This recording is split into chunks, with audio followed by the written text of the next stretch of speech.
আমার Twitter account hack করে অত্যন্ত নোংরা কুরুচিপূর্ণ মাদের ইজ্জতের প্রতি কটাক্ষ করে একটা বক্তব্য দেওয়া হয়েছে।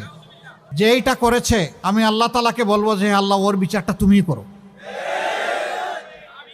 এত কুৎসিত এত নোংরা চিন্তা কিভাবে করে? যাদের চরিত্রের কোনো সম্পদ নাই তারা দিশাহারা হয়ে অন্যের চরিত্রের উপর হামলা করে।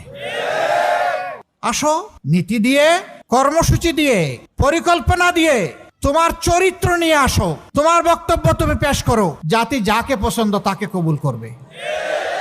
রঙিন জামা পরা ফেসিবাদকে যেমন লাল কার্ড দেখিয়েছে জনগণ, আবার ফেসিবাদের রূপ নিয়ে কেউ আসলে তাকে ডাবল লাল কার্ড দেখায় দেওয়া হবে।